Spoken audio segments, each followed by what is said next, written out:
We are now finally getting a glimpse into the carnage caused by the CV jab trials on children.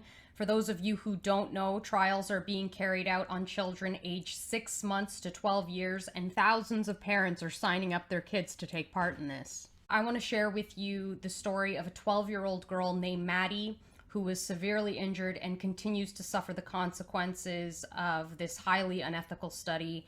I've been in contact with one of her family members who has confirmed the story, and she shared with me the following Facebook posts on her current condition.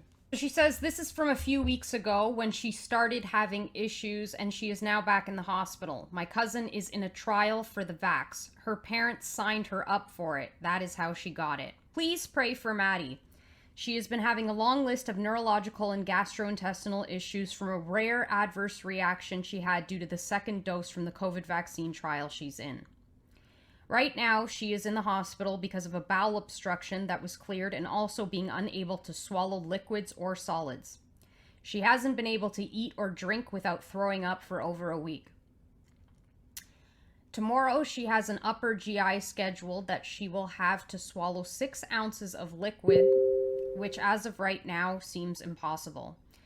We need this for the doctors to understand how her muscles are reacting. If she is unable to eat soon, she will have to have an NG tube placed, which she did not do well with earlier this week. I believe in prayer. Please pray she is able to swallow liquids tomorrow so that her body can get the nutrients it needs and so the doctors can begin to figure out why her body is reacting this way. On top of this, she has extreme pain in her back, neck, head, and abdomen, along with numbness in her legs and arm. She has an MRI of her head and spine scheduled on March 16th. Please pray for her to heal so she can be the energetic 12-year-old who loves hanging out with friends and learning at school. I can't stand watching her wither away each day. The family then posted the following update. Thank you all for your continued prayers. They are working. Maddie's upper GI came back normal, which is good. They were once again miraculously able to get her endoscopy scheduled tomorrow and were able to move up her MRI so she only had to be under anesthesia once. If those come back normal, I think we have a diagnosis.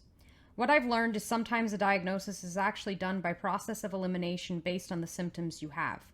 Right now, she is focusing on drinking 10 nutritional shakes a day so she doesn't have to get an NG tube. Since swallowing is hard and her stomach needs to learn how to digest things again, this has completely wiped her out and she slept for most of the day.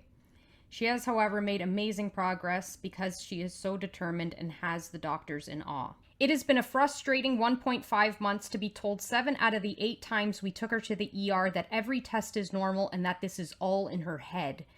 Like she can stop the excruciating pain she is in, numbness in her legs and hands, fainting, dizziness, major gastrointestinal issues, fuzzy mind, memory problems, rashes, ulcers, and more. Now her anxiety is through the roof, which makes it worse.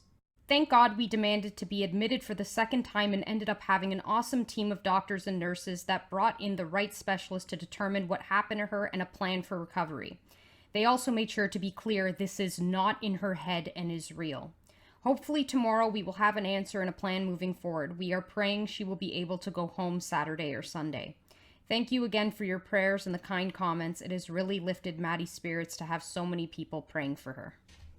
You know, and this is a very common tactic with doctors and pharma companies and all of these scumbags, you know, telling a 12-year-old child who the family member tells me she's paralyzed from the waist down and she can't urinate on her own. And they tell you it's all in your head, that you're crazy, that you're an anti-vaxxer, that you don't care if people die, that you don't care about human life. This is the kind of gaslighting people have been going through for years when it comes to having a vaccine-injured child.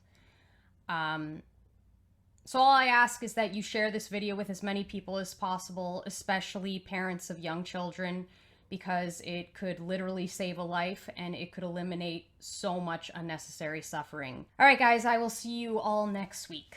Bye.